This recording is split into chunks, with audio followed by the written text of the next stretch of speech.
Boom. Darin, thanks for joining me. Hey man, Brian, it's great to see you. Hell, the last time I saw you in person, you were here. So Yeah, and the hills of Malibu, and just a gorgeous piece of property. I mean, and that's home base for you. I know you're a full nomad now, but you're still developing the property too, which is exciting.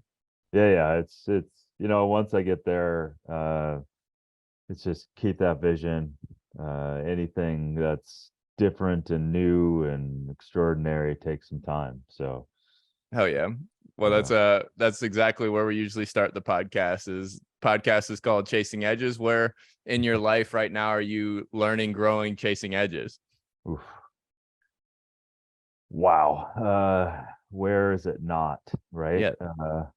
Yeah. Certainly, you know, almost there was a naivete to writing the book because I had a certain amount of knowledge going into writing the Fatal Convenience book, but then when you actually go in and then I had 20 researchers also carving out and diving in. That was like shit. Like you realize the level of things and the chemicalized versions of our lives was like gnarlier than I even thought. So, and I'll just kind of put a button on that right now. But so that for sure, but super proud of it. And I've been riding the edge with this property for a long time. It's like, how do I want to develop? I'm not moving my vision. It's just a matter of staying steadfast. And that vision is, food forests and sovereign well water and alternative energy systems that no one's ever seen, um, through some very deep connections I have with this company Alpha Core and a science team that's just crazy, and new material science around fireproofing and volcanic rock and just new ways of looking at things. And then of course, like what's in the structure of what are you living in, because the home is considered that second skin because we're in it so much.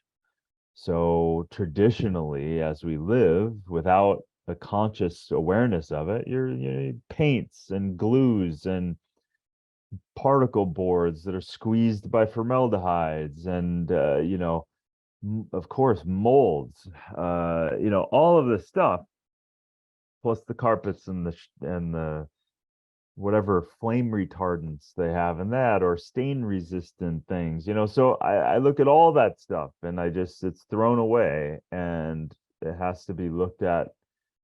It's like with knowledge becomes like, oh, there's not a path.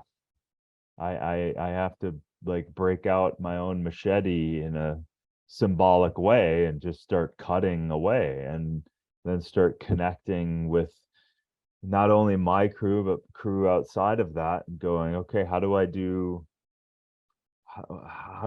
this, and what's the next steps, because the steps aren't laid out. I could hire a contractor and then just go away and come back, and 5 months I'll have a house that of course will have off gassing and glues and everything else, and made out of sticks and wood, which to me at this point is insane to do, especially when I live in a fire zone. So the whole plan, on this property is just pushing in a way that's the opportunity. It's not, the challenge and the tragedy of losing everything was the birth of the opportunity. So, and then, just continue to learn about myself, and throw myself into relationships, both business and otherwise, and just like, you know, continue to ask myself big questions. Who am I? What the hell am I doing? And what's the best use of me, right? And I'm developing two new TV shows right now that are different than Down to Earth, but have a certain level of ability to highlight people and expose new things. And with the success of that Down to Earth show, it was, yes, fun to have the success of it and have 65 million people watch it and have Emmy Awards. But the truth that inspires me, that it always has led me, is like, how can we highlight great people doing extraordinary things that need to be in the world, that need to solve problems? To clearly, our world is full of problems, and sometimes people are making more problems from the problems, right? Uh, So so gathering the right tribes of people also that are willing to kind of walk that edge and are willing to go like, no, the same way to do things is not, it's not going to happen. Like, so almost in every direction I look around, and I'm doing things in all accounts differently, you know. well, I mean, the awareness and the consciousness is off the charts, but it's cool that that's like, in essence, like your life lens now. And the book, again, dynamite book, everybody that's listening, Fatal Conveniences, and what he's talking about in his lifestyle is building this incredible home. I don't even know the limits and the extents of it to that point. But the fact that there's not a path that does not have a conscious view of these materials, the glues, the sources, the water, like all these influences and variables, and there's not like a consciously, we'll call it healthy path for lack of a better word, but the fact that there's not a path that is not toxic. And so in that realm, it's scary, and like your book scared me. But it's due to complacency and comfort and lack of caring and consciousness. That, again, the book covers food, water, all your personal products, how your house is assembled, like all these things. It's a beautiful book, but it's so beautiful because it's so scary to me that we have become this comfortable, convenient human, we'll call it mankind. This human nature for us now is second nature, and now there's no longer a path back to the mothership or to the connection with what, like, just, again, it's not rocket surgery, like natural things in life. And so we're even talking about building with natural things. Yeah, it's going to get creative as far as like the construction and heat source if we're not using wood and like the lava rock, and you explained some of it when I was out there last time. But I think that's the most illuminating thing about your book, and the basically what you're trying to accomplish in your life in all these directions right now is you have to, in your words, get your machete back out and, one, hack away at the inessentials and the toxics, and find that there needs to be another path. And the only way I know how to do that is doing what you're doing, writing books, storytelling, finding like-minded tribes, and sharing the good words. Totally. It needs to be a new gospel in that sense. I think that's really, I just think it's really special. But it's, the really cool thing to me is just that everything now through repetition has fallen into your lens, that that when I undertake things, I do it with this level of character and consciousness that now guides me. And it's like, so this might be a weird question, but because I think the book does accomplish it. But how do you share that lens beside, like with people in your closer circle? Is it just constant conversation and education and sharing of information? Yeah, I mean, it's delicate with, you have family, that you have friends, you have close friends. Some people will, some people won't. Some people do, some people don't. And then that's like that's the reality of and I also have learned I don't have the time Mm. to stop and try to convince someone of anything. I have no interest to convincing any of your listeners right now, anyone. I want to educate. You all do with it what you want. I want you to be conscious.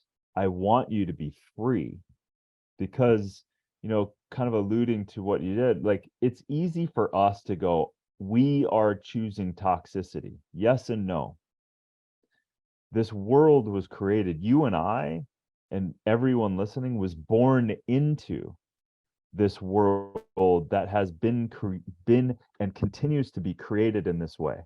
And that is, why is there fluoride in my water? I never chose that.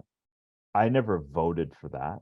Why is there Teflon derivatives in my dental floss? Why is that? Why are there endocrine disrupting petroleum phthalates in the diapers of my friends' children? Why is that? Why on average, a Northwestern study in 2022, on average, we are consuming 90,000 microbits of plastic if we are choosing to drink water from water bottles. So you're drinking petroleum, you're drinking oil, you're drinking all of the chemicals that it took to create that quote unquote convenience. So when you're born into something, you follow your parents, you follow your friends, you grow up in your town, and you assume, this is all of us, we assume that if I go out and my mom buys me food, I assume that it's not harming me. I assume that Gatorade red number 40 is not linked to autism, but it is. Or excuse me, ADHD and ADD and ADHD, but it is. So we have been born into it. We don't know all of the rules. We have all of these 60 to 90,000 chemicals in our environment that are man-made, that are divorced of nature, that all have side effects on our biology, on our chemistry, and on the nature's environment. They all have side effects, right? And so we are born in, and this is the game. We are plopped in to the matrix with the timeline that has already been occurring. So my point to the book is the unnecessary suffering of my father was my first pulling myself out of the matrix, getting pulled out of this matrix of like, wait a minute, my dad is suffering.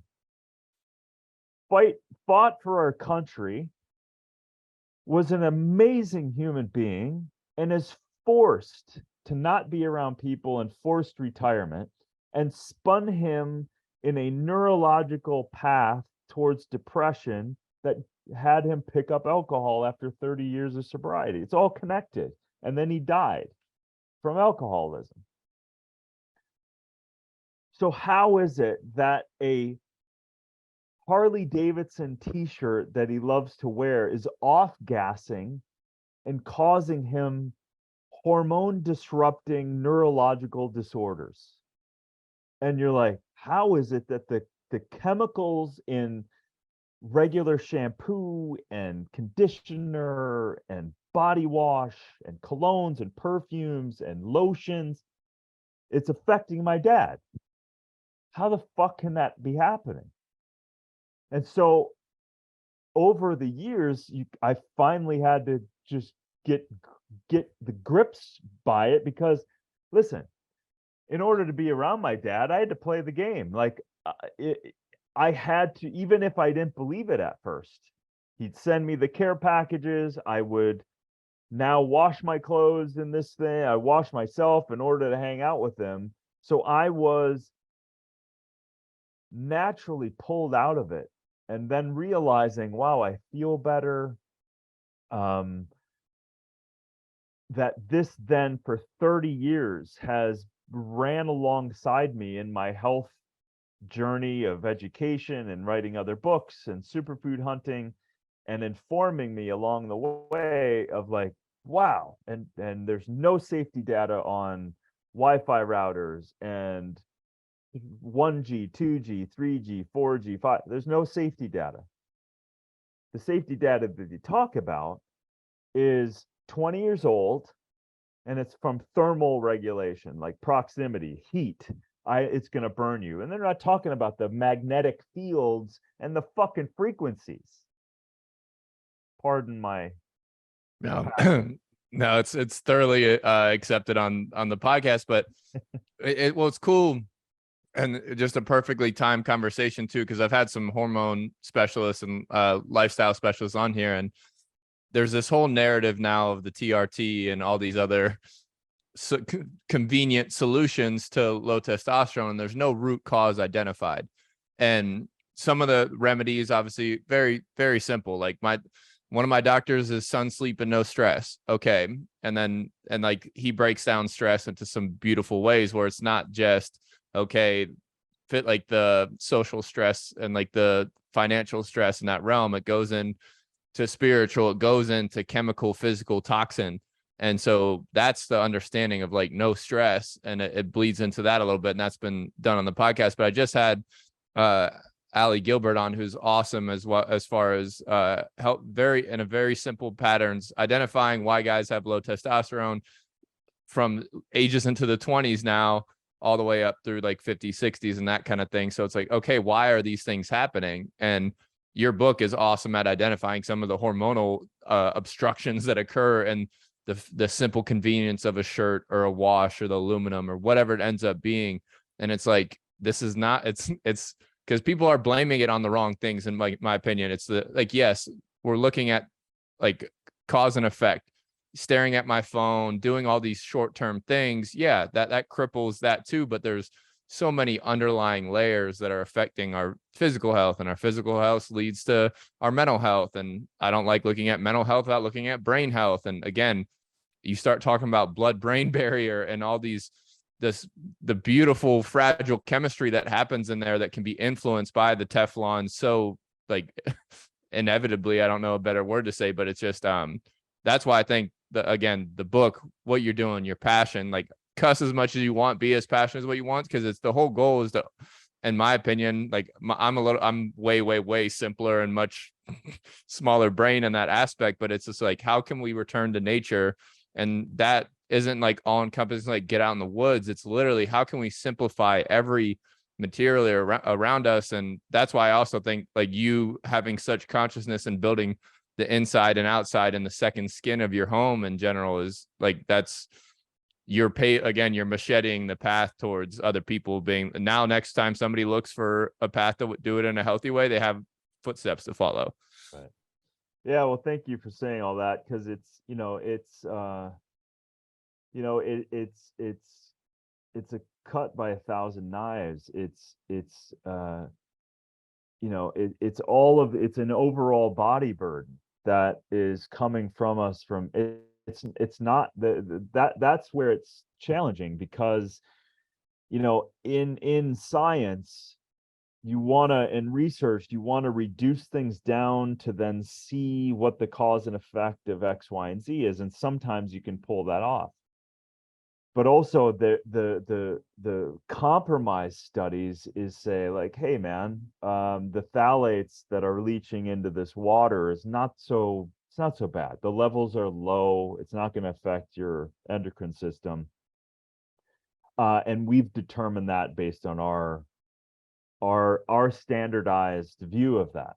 Well, when you're going out and buying your food that's also wrapped in plastic, and then of course you don't want your container to food to stick to your container, so you put these other layers on it, and that's PFAS, and it's heat resistant and it's slippery, and now all of a sudden you introduced and by the way, that's a class of chemicals that are about 9,000 chemicals. So impossible to understand how these micro exposures are affecting you. It's like if you walk through a day, and I'll just do a little snippet. If you walk through a day and you don't filter your water and you turn on your tap, you're being exposed to phthalates, BPAs, the biggest exposure of PFAS, a forever chemical that bioaccumulates in your body, that's an endocrine disruptor and probable carcinogen, that is in the environment that comes back to you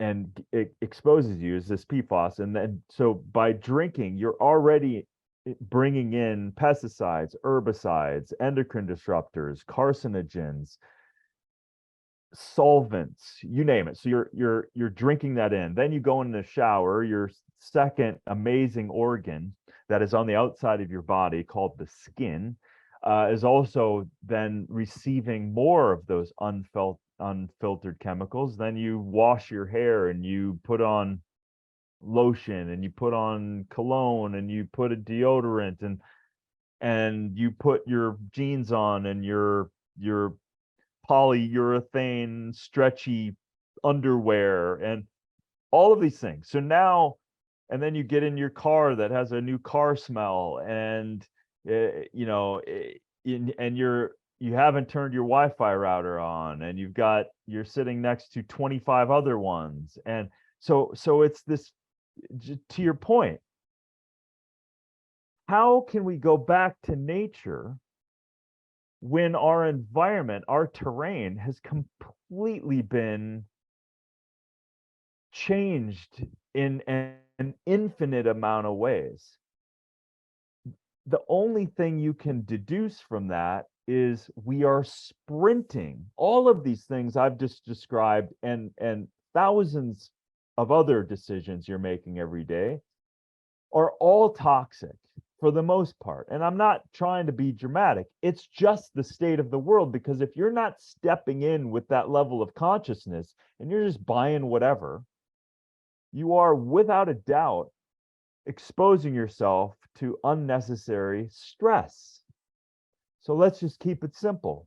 It's pollution and it's stress on your system, on your cells, on your brain, on your lymphatic system, on your liver, on your neurology. Like, it's just everywhere. And I don't mean to bum people out, but the only way for my, and yeah, this is just a fun conversation about optimizing hormones and like trying to biohack, and then this conversation that's not being had around, well, you got to lower your toxic fucking burden. You have to be aware of this stuff, because now if you're not, think about it. If you're low in testosterone, which we're sprinting towards that, motility in 2 decades, they don't even believe we'll have a sperm that work, right? So we're and then endometriosis and women's fertility is equally horrific. We are almost as if I were to step back and look at society, it's almost as if we're trying to kill ourselves. It's almost as if we're trying to neuter ourselves. It's almost as if we're cutting ourselves out from under ourselves. Because when you're fucking working out and getting outside and breathing and feet on the ground and lifting some iron, you're unstoppable, right? And then you add on top of it your whole food, and grow your own food, and don't put toxic shit around you and on you and in you, and you're unstoppable. I mean, we're recording the day after 4th of July here, and yeah, that's the cornerstone of us kicking ass to break free from the totalitarian British, so that we can have a freedom that has never existed on planet Earth until we forged it. So from my point of view, the long game, the book lays out very simple things. The last third of it is solutions. Like, you could just go to the back and just start changing out your solutions. You're changing out your habits, right? Just change this, change that deodorant. Hell, make your own laundry detergent. You make it once and it's good for 2 months. Like, you can do whatever you want. We have the power, because my long game is to liberate. The book definitely is grabbing people by the shoulders, just like you said. It scares the shit out of me a little bit. I didn't make it up. I'm just pointing to something. I'm putting a lens on something that is invisible largely.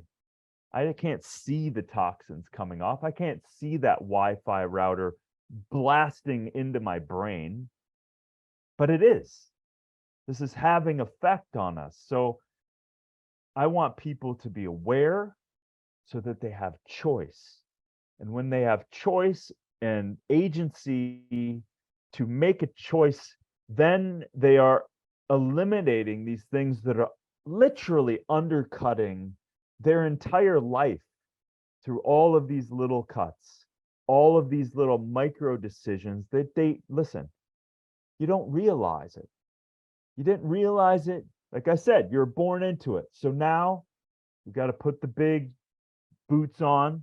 We have to become, you know, you have to face things in order to change things.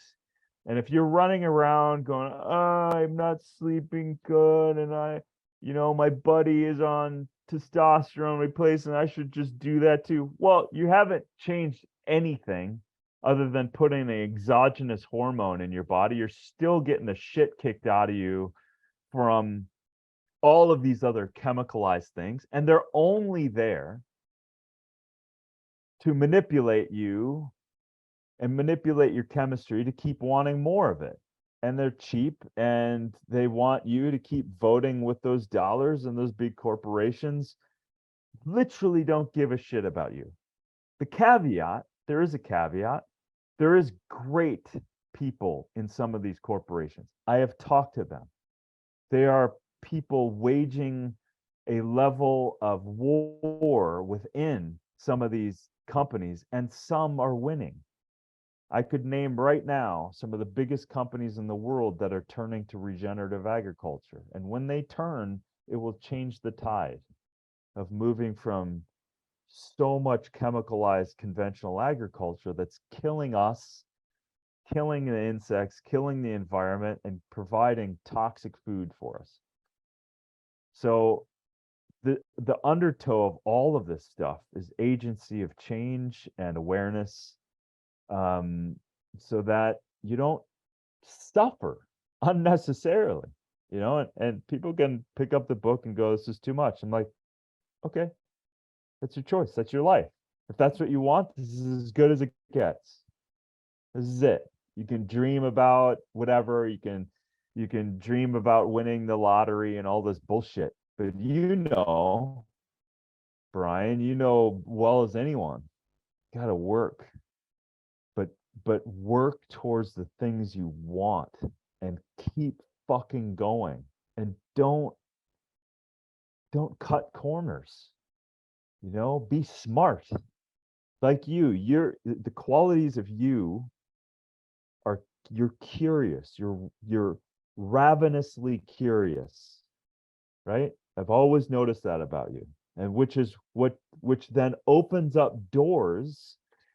Since you're a vector and a vessel of curiosity, you continue to bring in knowledge.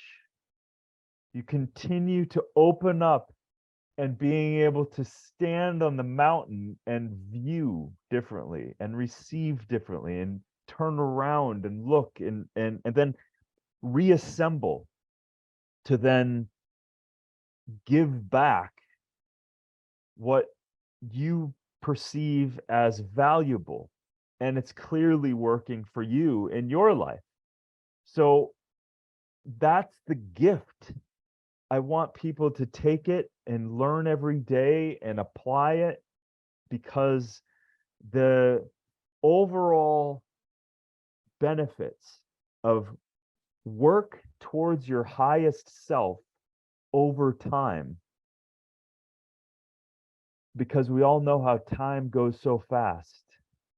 Those small steps every day over time create the castle that we live in tomorrow, right?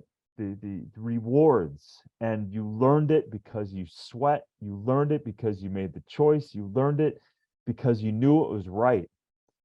Now, when you read something like my book, and and you go, holy shit, fluoride, the studies I cite, is connected to neurological disorders and children's IQ plummeting. Now you have that knowledge. What are you going to go let your child brush their teeth with that toxic shit? Are you going to put that baby bib that's easy to wipe off? I get it, super convenient, full of PFAS and stain resistant chemicals. Now you know. What are you going to do about it? So that's the point. It's to pop out of this bullshit that we were born into. And the more agency we take together, then we just create our own utopia. Do we want this?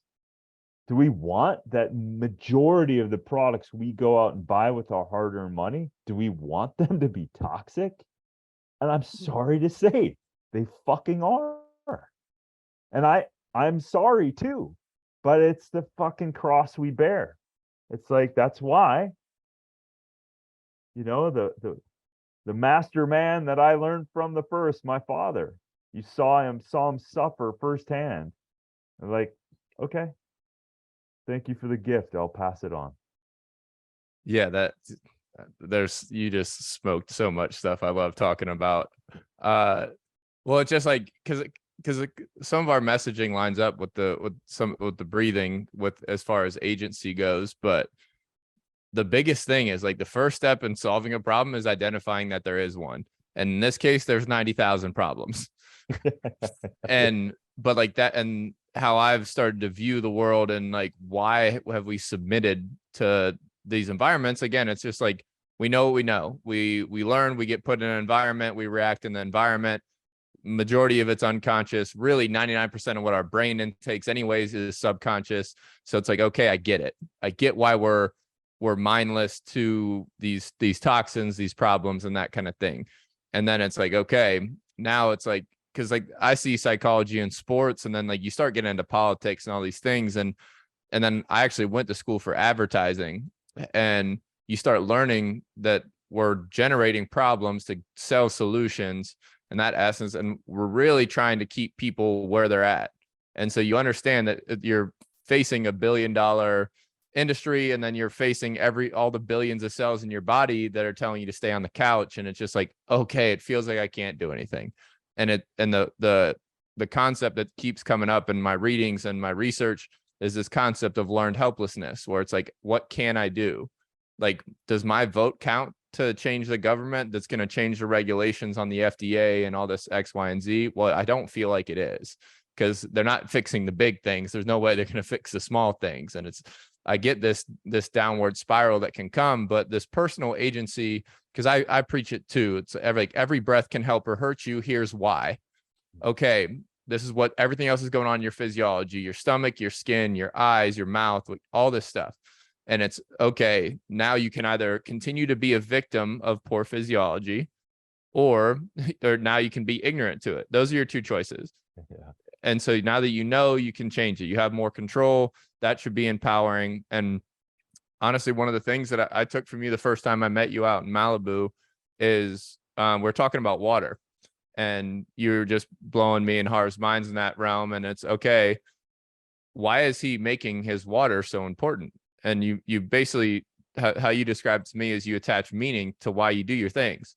And I've gone on to listen to an endless amount of Jordan Peterson and all these things. And I adopted this concept now as I build my environment and install my habits is, okay, if you want a meaningful life, everything is meaningful. And if I'm assembling this, and you had another just dynamite line where it's like, I don't want an ordinary, just mindless, monotonous life. I want to wake up and be a powerhouse. I want to have energy. I want to do this. Well, this is how you get energy.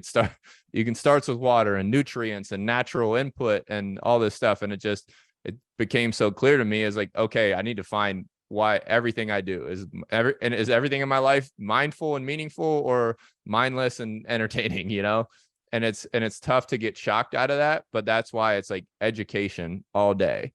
And so now, as we like kind of trying to like evolve all this stuff, because I think what the point you made right there, and your like your rant, speech, passion in that realm is like, there, it's not easy. It takes work, and everybody wants relief, and like we live in a pain-free medical system and pharmaceuticals, and it's legally required to make people pain-free, when really like pain is one of the best teachers. And so that's a whole nother rant. We don't need to go down that route.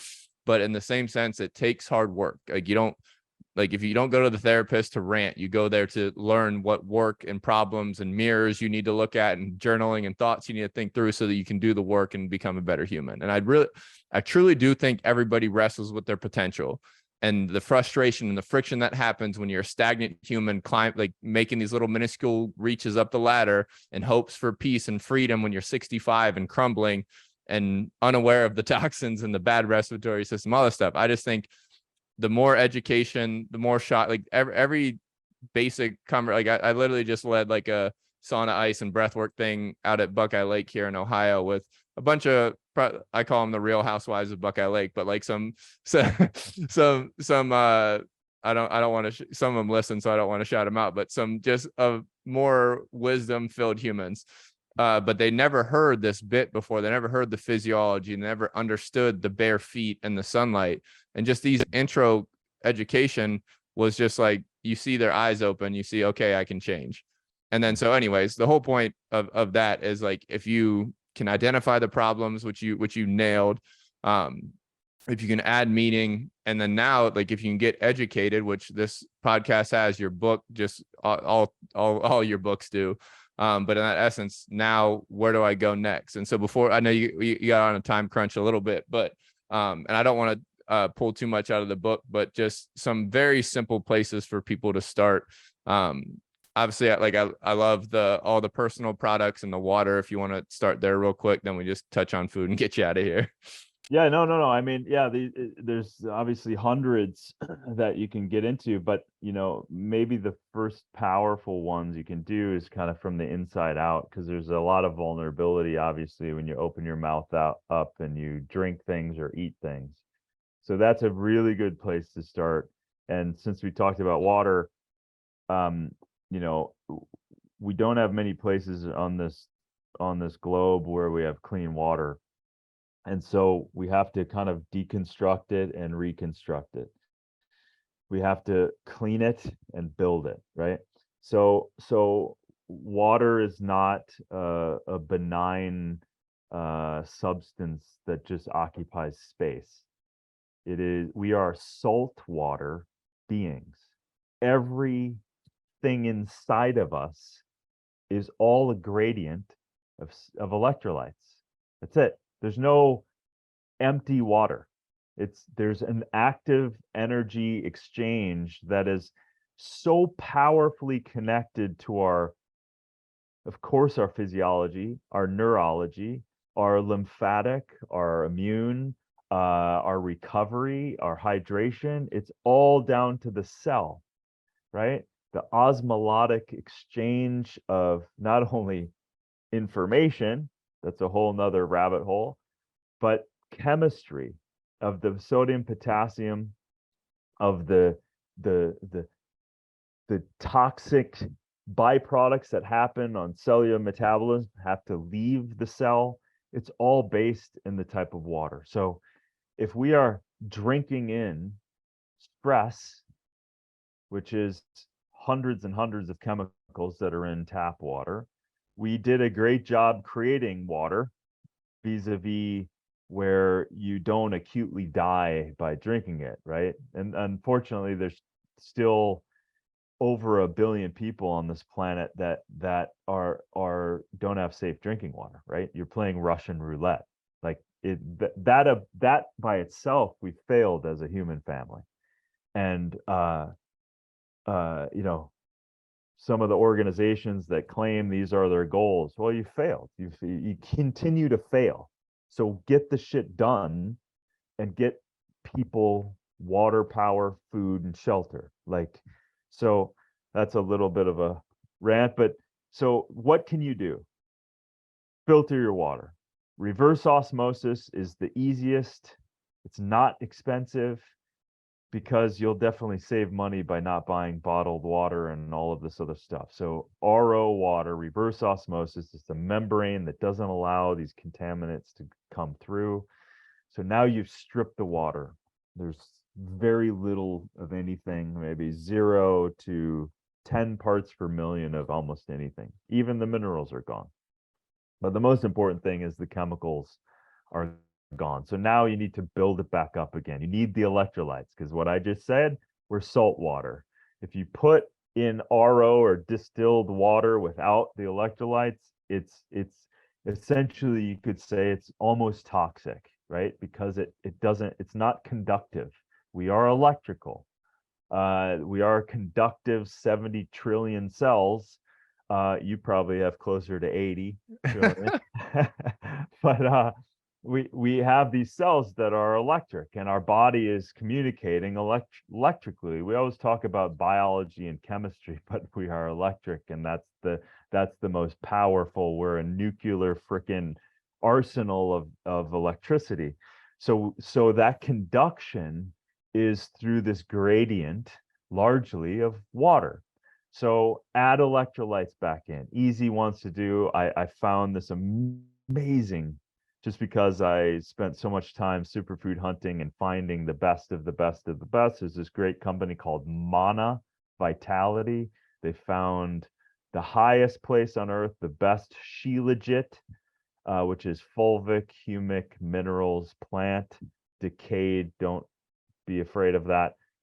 Minerals. So in the ionic form that your body can receive, and also they have Dead Sea minerals, the ormus, the electrical potential of that. So that's a great, amazing. But if you want super simple, try to get clean Celtic sea salt or Himalayan salt, a pinch per glass, a half a teaspoon per liter, with all your water. That's it. You might go, oh my God, that's weird to add salt to water. Well, yeah, you're adding salt and the electrolytes and increasing. What do you have to do to batteries, right?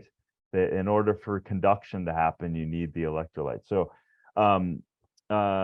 so yeah, that's the place to start. And then be diligent about what you're putting in your mouth, because ultra processed food has been manipulated to hijack your own physiology and to sprint you towards degenerative disease. Straight up, plain and simple. That's it. Profit motive to accelerate disease. You will never not think of processed food in the same way again, right? They are not looking out for you for your health. And they are manipulating and hijacking your physiology so that you become addicted. And then all of a sudden you have diabetes, heart disease, cancer, you name it. So minimize, try to eliminate ultra processed food. It's not even really food. Whole foods, fruits, nuts, seeds, legumes, plants. Just eat freaking whole food. Those are, and be careful too about the transport of food. So again, what packaging? We very clearly now see that, especially warm food in proximity to plastics, allows for plastics and plasticizers to fold into your food, and now you're consuming that, and of course that's contributing. Ultra processed food, plastics, plasticizers, all of this stuff in your food and your water is leading towards this endocrine disruption and lowering testosterone and all of that stuff. So this is, again, kind of full circle. If you're not addressing, and then what you have on your body, what personal care stuff, what are you doing every day? Be scrutinizing this stuff. What are you putting on your skin? What are you putting under your arms? What are you wearing every day? I mean, yoga pants are a freaking nightmare, right? It's a nightmare. You're wearing water bottles and sweating in every day. Think about that. This and is raising temperature and heat. Yeah.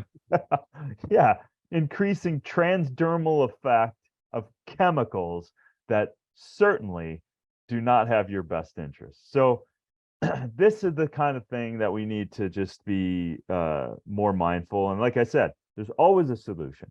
It's just about you being willing to look so that you then can take another choice. And once you make these choices, they become habits, and it's no big deal, and it's a journey. So don't be hard on yourself, and don't go into overwhelm. Overwhelm is just a victim. Like, we have enough victims on this planet. It's seductive. It's so seductive in this world. It's a pill. Go to a doctor, believe everything they say, and all of this. That's victim. No, be strong, be clear, be an agent for change. And that can just be in your own damn family, for your pets, for your children, for your spouse. Like, that's it. And that's a life well lived. So yeah, man, that's No, that's perfect. And you're a believer with like when you are drinking the water, glass is the way to go across the board. Okay, cool. I just wanted to touch it. Then Mana Vitality, that's MANA, correct? MANNA.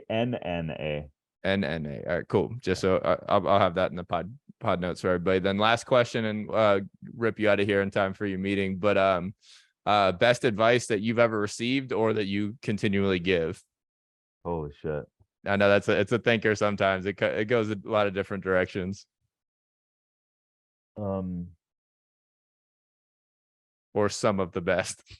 Well, I think it's never popped in my head. But well, when I read, I didn't understand it fully. Socrates saying, "One who is wise knows he knows nothing."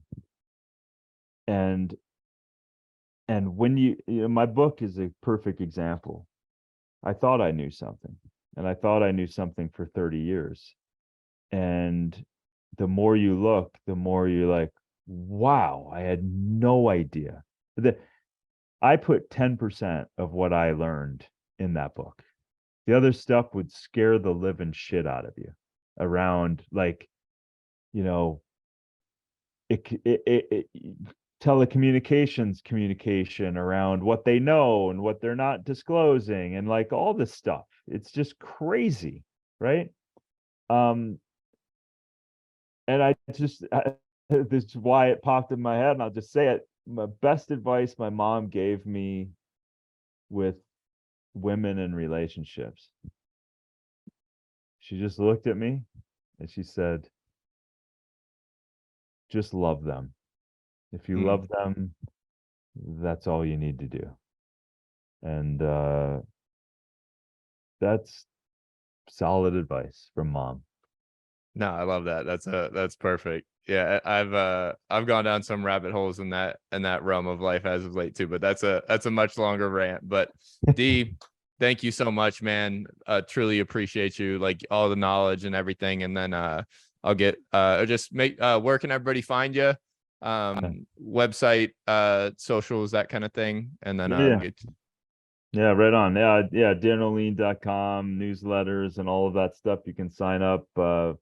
Fatal Conveniences are also on the podcast, smaller ones, the Darin Olien Show, my podcast, and social, just my name. Awesome. Yeah. All right, dude. Thank you so much. Be well. Brian, you're the best, man. No, Love you're the to see you, man. brother. Yeah. Cheers, bro. Thank you. Bye. Cheers.